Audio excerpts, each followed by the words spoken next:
This is my review of the Dan Carlin podcast, King of Kings. Or actually, King of Kings is a sub-series within the Dan Carlin podcast, Hardcore History. But Hardcore History is divided into a number of different series.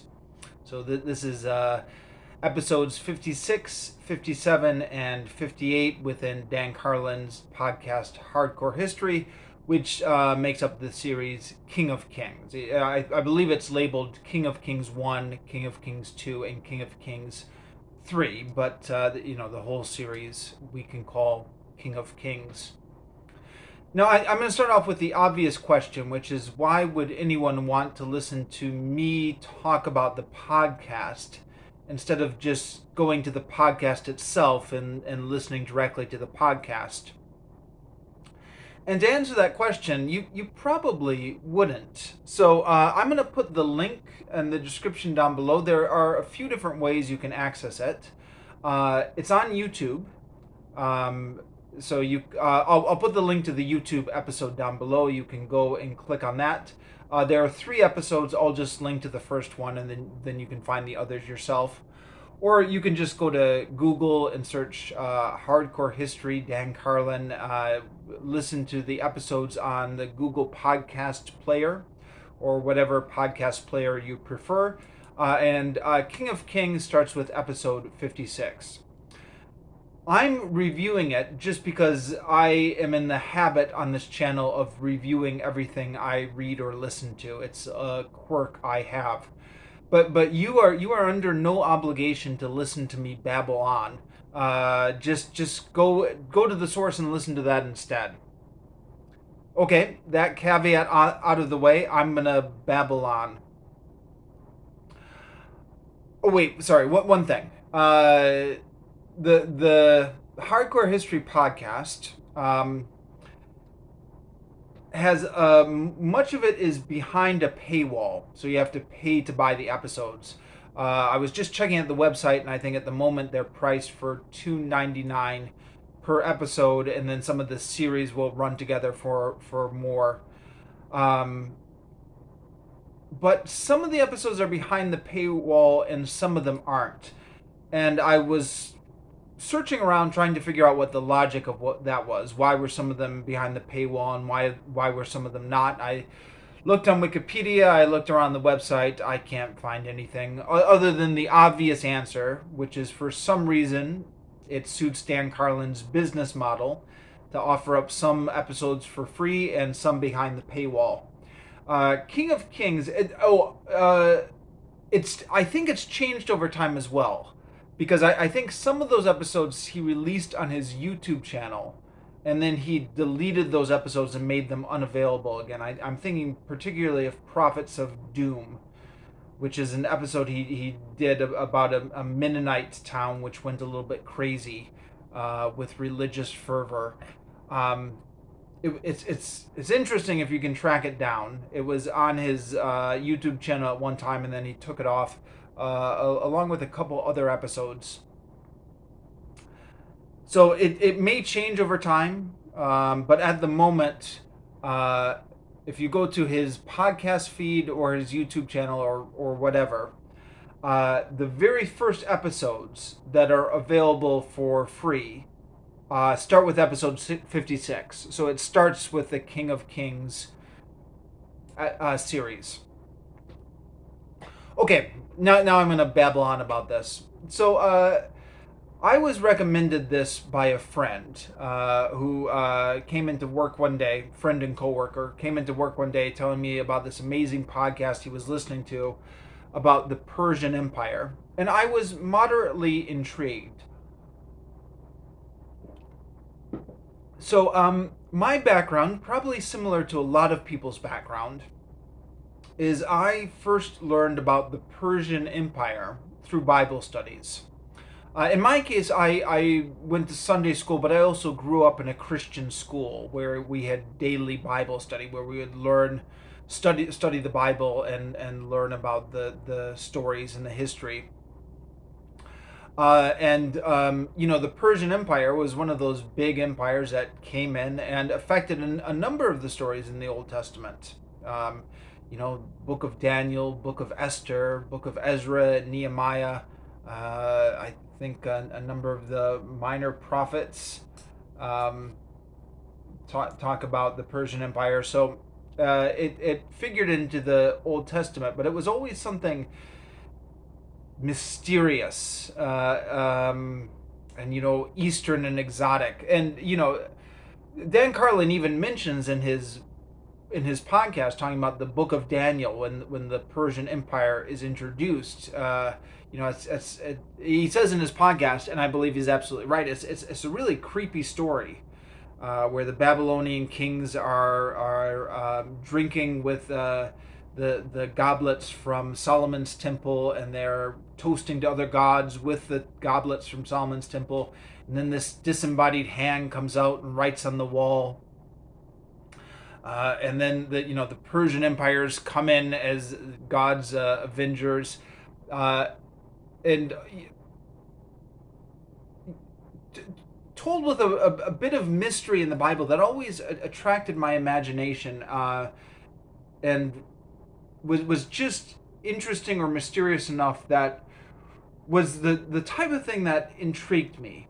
Now that being said, here I am 30 years later, and still haven't made a serious study of it, so I guess it hasn't intrigued me that much. But, well, actually, that's not true. Some of the readings I've done on Alexander the Great and the Greco-Persian Wars have been slightly inspired, because I liked hearing about these places that I had grown up with the Old Testament with, the Persian Empire and stuff like that. Anyways, so I was slightly intrigued by this. I didn't listen to it at the time. In fact, he actually gave me another Dan Carlin podcast to listen to. This is one of the ones that's behind the paywall, but my friend had a copy of it, which is Death Throes of the Republic, about the end of the Roman Republic. It's actually, I think, like 7 episodes together or something like that. But together they form a series. And I thoroughly enjoyed that. That was really, really good. And the one on the Persian Empire, I listened to parts of it because it's freely available on YouTube and stuff like that. It didn't really grab me the way the Death Throes of the Roman Republic did. I don't know, I mean, the end of the Roman Republic is something I'm really interested in, something I've always found fascinating. So it could be just I was more predisposed to the subject material, or I don't know, but in spite of my friend's recommendation, I did not really get into it. I did discover, though, just from trying it out or listening to, the first 30 minutes or so of the first episode, that it was referencing Herodotus a lot. And it was talking about how these stories come from Herodotus. He was talking about why Herodotus might have included these stories, why the structure of Herodotus is like it is. And I thought to myself, because at the time I was thinking, I really ought to read Herodotus one day. And I made a mental note to myself, if I ever do get around to reading Herodotus, this podcast would make a nice supplement to it. Read Herodotus during my reading time, listening to this podcast during my listening time. They would probably complement each other very well. And I've picked up Herodotus recently, so I thought I'd get into this Dan Carlin podcast.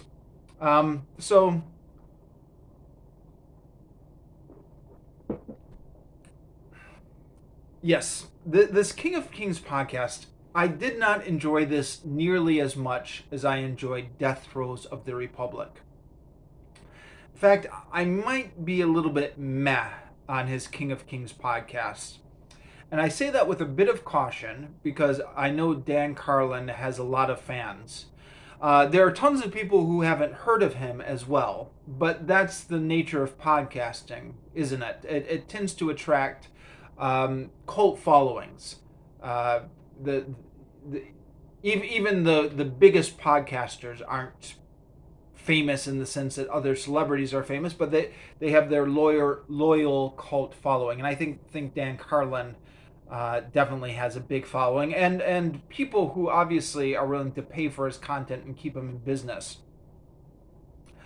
Um, he has what I would describe as like an AM DJ type voice. Um, Someone it reminds me like Rush Limbaugh, and I don't mean Rush Limbaugh's politics, because he doesn't have Rush Limbaugh's politics, but Rush Limbaugh's sense of delivery. Um, like, well, folks, have you ever thought about this? Sorry, that was a bad imitation. But that kind of deep voice, a lot of rhetorical questions, pauses at all the right areas. Um, yeah, obviously I'm not a good imitator, but go click the link, listen to him for 5 minutes. You'll know exactly what I mean. Um, Now, some people, I had a friend actually who got put off by it, that style, and I can completely understand it. That being said, that same friend actually did get into some Dan Carlin episodes that were on things that he was interested in, but wasn't, if it was like a neutral subject, he didn't find Dan Carlin's style of presentation enough to go along for the ride on. It's Yeah, the other thing about Dan Carlin is it's not really narrative history. So for example, the other podcasts I've been listening to, like the History of Rome by Mike Duncan, where each episode has a story which is scripted out ahead of time, which is read through in a very storytelling type way, where this is this week's story that I'm telling you. Dan Carlin has a style more where he tells you a little bit about the history and then he ponders it. Like, isn't this interesting to think about? What does this mean? Aren't we human beings fascinating when you think about it, folks? That type of thing.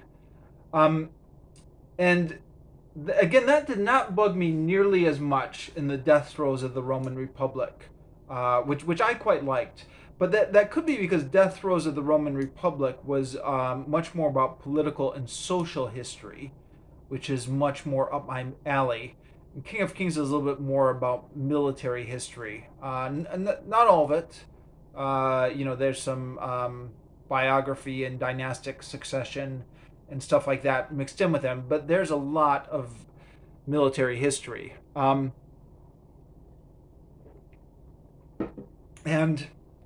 Dan Carlin also just takes forever to get to the point. He's got so many digressions in there.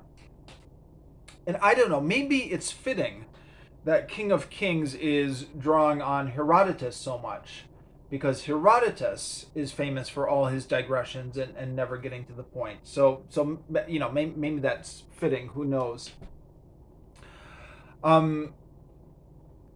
Yeah. So the series is on what's called the Achaemenid Persian Empire. Now, I guess I didn't fully appreciate it, or maybe this was one of those things I sort of knew but didn't think a lot about. The Persian Empire, right? The Persian Empire gets a little bit confusing if you read ancient history or study ancient history. And I'm thinking about this again because I just got done with Mike Duncan's History of Rome podcast. But there's always this mysterious Persian Empire popping up throughout various eras of history. But it's not always the same Persian Empire. So the famous Persian Empire, the one that fought the Greeks and the one that was in the Old Testament, that one had a very distinctive beginning and a very distinctive ending. Now, there were other Persian empires who came later, but that particular Persian Empire, which historians, I guess, call the Achaemenid Persian Empire, I was just looking this up on Wikipedia just now. I don't believe this was on Dan Carlin's podcast, but I think they call it Achaemenid because that was the name of one of the ancestors of the first king or something like that. But anyways, the Achaemenid Persian Empire starts like in 550 with Cyrus the Great, who founds the Persian Empire, or leads the Persians to independence against the Medes, who had been ruling them. And then, boom, you've got the start of the empire. And then it goes until Alexander the Great completely destroys it and takes over it. And then after Alexander the Great's death, his generals just divide everything among themselves. But then, that's the end of that particular empire. And there will be other empires in that area of the world, which also get called Persian Empire by historians. But that particular Persian Empire was over with Alexander the Great. So you've got a history of this empire that which you can bookend fairly nice with Cyrus the Great on one side and then Alexander the Great on the other, and you've only got 250 years or 300 years or something like that to cover, which of course is a lot of years, but it's different than like doing the Roman Empire, which is like 1,400 years or something to cover. So yeah. Sorry, Roman Empire was what, 1,200 years before the fall of Rome, but yeah, you get the idea. Now these podcasts that Dan Carlin does, he does long episodes. So show 56 is like over 3 hours long. And then show 56, show 56 is episode 1 of King of Kings. Show 57, episode 2 of King of Kings is over 4 hours long. And then show 58, episode 3 of King of Kings is over 5 hours long. Now for me, this caused me a little bit of trouble keeping my spot. And I mean, I guess what you're supposed to do is just download these episodes on your device and then listen to them. But I was often switching devices. Sometimes I'd be at my computer, but sometimes I'd have them on my phone when I was going out for a walk. And also sometimes I would start up like I'd be playing it on Google Play on the computer, and then sometimes the computer would just lose my spot for whatever reason. Probably because I didn't download it. I think when you're playing it off of Google Play, sometimes the internet gets a little bit funny that way. Probably just need to download the episode. Even when I downloaded it on my phone, sometimes I would lose my place because my fingers are too fat.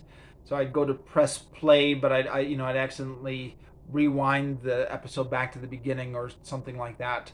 And if you're working through a 5-hour episode, it's like, and I'm used to podcast episodes being much shorter. So Mike Duncan's History of Rome, where a typical episode would be 15 or 20 or maybe 25 minutes. So if you lost your place, it wasn't that big of a deal. But if the episode's 5 hours and 15 minutes, then it becomes a bit more of a hassle to lose your place. But whatever. Those complaints aside, yeah.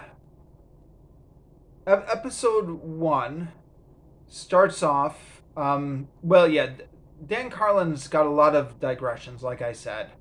So he starts out actually by talking about the Spartans and talking about the word Laconic and how that gets into the English language from Lacedaemonian, which is the term used for the Spartans. I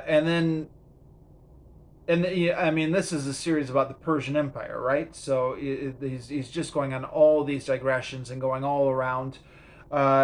Gets into the history of the Assyrian Empire, and then to the Babylonian Empire, and then to the Medes, and then we finally get to the Persians. And then, he goes through Cyrus the Great. He talks about the Old Testament and in relation to some of this, which, as somebody who grew up in the Old Testament, and I guess still consider myself a bit of an Old Testament geek, I appreciated those references, talking about the book of Nahum when describing the Assyrian Empire. Dan Carlin sounds like he takes a skeptical attitude towards biblical accuracy, but he said historians say Nahum may have been contemporary. And he says even if some of this stuff is not exactly contemporary, like the book of Daniel was probably written later, he points out that we use Plutarch as a source for this time period, and Plutarch was even much later than the book of Daniel. So he says, okay, even though the book of Daniel probably wasn't written contemporary, we should still consider it as a source. He doesn't get as into it as he could. I mean, he doesn't talk about Xerxes in the Book of Esther, doesn't talk about Ezra and Nehemiah and stuff like that. But it's not his focus. His focus is not on the Old Testament, obviously. Although he does mention that the Persians got really good press in the Bible. So we think of the Persians, of course, as the bad guys because the 300 Spartans at Thermopylae or whatever, that big battle that saved Western civilization. But the Persians actually get a pretty decent write-up in the Bible. I was trying to think this afternoon. I'd heard somebody else make this same point a number of years ago, and it impressed me at the time. I can't think where I first heard this. But yeah, it's not the first time I've heard this point, although it's an interesting point. That King of Kings, which of course pops up in a lot of Christian songs and hymns referring to Jesus. That King of Kings in the Old Testament was not referring to Jesus. It was referring to who was it referring to? The Persian king, Cyrus or Darius or Xerxes. I actually forget, but a lot of the Old Testament prophecies that have since been used that Christians have since used for messianic prophecies were actually talking about the Persians in context. We're praising the Persian king as the restorer of and God's messenger and all this stuff. And it was a lot of it later was taken to apply to Jesus. Because the Jews were very happy with the Persians because the Persians freed them from Babylonian captivity and let them go back to their native land. It's more complicated than that, but there's no point getting into all that because Dan Carlin doesn't. It's not the main point of his podcast. But that whole title, King of Kings, I think is supposed to be kind of make people remember those biblical prophecies by using that as the title. So even with the beginnings of the Persian Empire, talking about Cyrus the Great and Darius and Cambyses, he's relying on Herodotus. And the reason is, I guess for whatever reason, I don't know why, the Persian records have not come down to us. Or when they do, they're very bare. Not a lot of color is the way Dan Carlin puts it. Whereas Herodotus has very rich character portraits and very detailed stories about all this. So even for the early Persian kings, Cyrus and Cambyses, Herodotus is really the main source on that, even though he's a Greek. He wrote a lot about the Persian Empire. So he's drawing heavily on Herodotus. It was interesting to read this alongside of Herodotus. And at the moment, I'm only halfway through. So I haven't I haven't gotten to the end yet. There was a lot of stuff he was talking about with the Greek battles at the end of Herodotus that I haven't gotten to here yet. But he did definitely the early parts where it's talking about Cyrus the Great and his son Cambyses and how Darius got to the throne. Um, I I recognize from my reading of Herodotus. I actually maybe I should mention what I usually do with these podcasts is I listen to them 4 times through. A system I've developed over the years because the first time through I might miss something, especially if I have the podcast on while I'm walking or something like that. So the first time through I'm listening and I'm hearing all these stories about Cyrus and Cambyses' son and how Darius gets to the throne. I think, okay, that sounds interesting. And then the second time through, like I'm listening to it as I'm reading those sections of Herodotus. So I'm like, okay, this is what I'm reading right now. And then the third time through, I'm listening to it after I finish that section of Herodotus. So I'm like, oh yeah, I remember that part now. So listening to it several times over complements the reading of Herodotus, even though I didn't finish Herodotus by the time I had listened to it 4 times through. But then he gets into, on the second episode, he gets into the battle between the Persians and the Greeks. And he spends, I think, close to an hour talking about the psychology of ancient warfare. And just really goes on and on about this. So, his basic point is this way of fighting that's described by the ancient sources is so completely alien to the way modern people live in the suburbs. So you take a typical suburbanite or a typical urbanite or whatever, and you bring them out into the ancient battlefield, and they could not conceive of putting their body in that danger or hacking other people on the battlefield. So something about human nature has changed.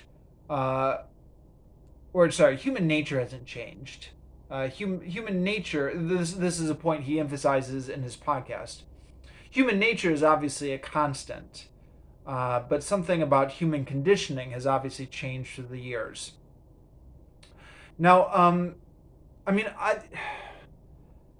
don't know. I'm of two minds on this. On the one hand, this is a really interesting topic to explore because this is what history is all about, isn't it? When you get down to it, this is why I, as a kid, 11 or 12 years old, was so attracted to ancient history in the first place, is because it was like, did people really do that?